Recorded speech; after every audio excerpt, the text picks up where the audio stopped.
Good afternoon, everybody, and it's really a pleasure to see so many familiar faces and friends in the audience. Big thank you to all of you all. It is you all and your partnerships that make us successful in this region. So once again, thank you for being here. Thanks, Jeff, for providing a broad context to what's going on globally. In India, we have certainly a long ways to go. But we do have some interesting early successes that I'll talk about, and then project that early success and talk about what we think might happen in the months and years ahead.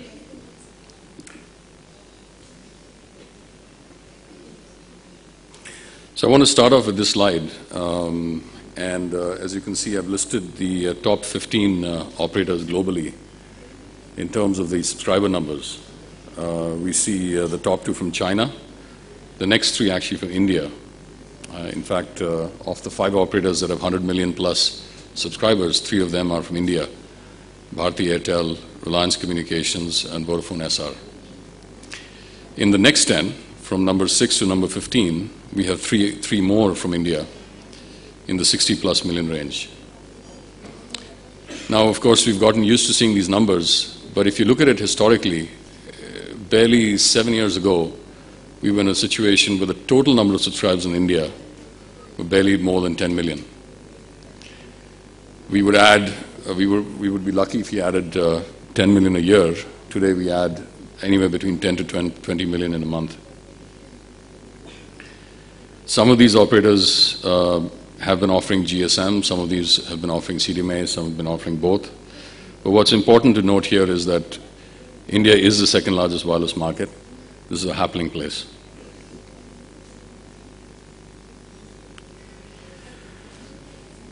So this is a bit of a up and down slide, as you can see. What I've done here is actually taken data from TRAI's reports and plotted the subscriber growth over the course of last year. That's 2009, from quarter 1 to quarter 4. And compare that against voice ARPUs.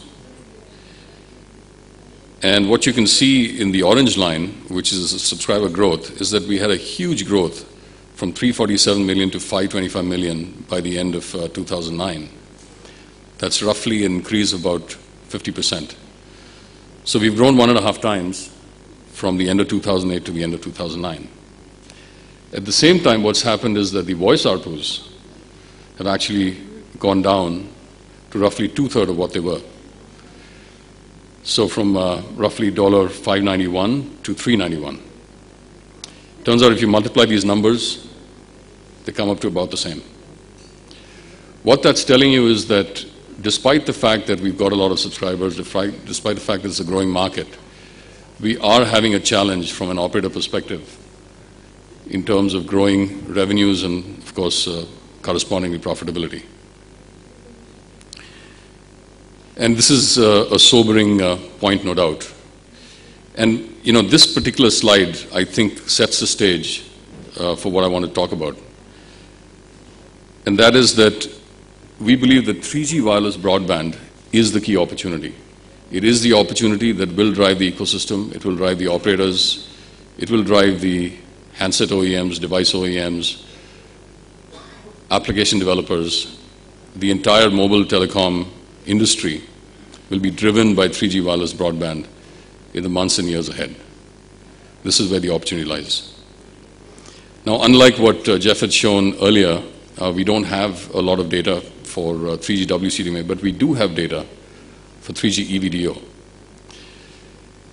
And what I've tried to display in this chart essentially is that two things. One is that the incremental ARPUs that operators are seeing for voice is roughly about $2. This data is as of fourth quarter 2009. And the incremental ARPU for EVDO Rev-A data, which is the rightmost orange bar, is about 10 times as much. And this is the key. If you're an operator and you look at this graph, you understand where does the profitability lie. we've had the CDMA operators in this case, Reliance, Tata, and MTS, as well as Virgin and BSNL, launch EVDO and see some handsome results in terms of revenues and growth. We believe that we will see something similar also when we have the other flavor of 3G, which is WCDMA HSPA launch in the months ahead. Now, this is something that Kanwalinda referred to in his opening address. I want to spend a moment here. I was actually at this event at the NTTV Tech Life Awards, and the closing show or the closing session is one where they award, the best gadget. That's the category. But after much discussion among the judges, they realized that what really had transformed life over the last 1 year was not a 3D television set or a super-duper smartphone, but in fact the lowly dongle, which had enabled broadband on the move and transformed the way we live and work in India more than anything else. I thought it was a very interesting point that NDTV made during this meet. But it is true that today, I'm willing to guess more than half of the folks in the audience carry with them their USB dongle to provide high-speed data access. It's been a huge success in India, no doubt at all. The operators believe it, the device suppliers believe it, and now the consumers believe it too.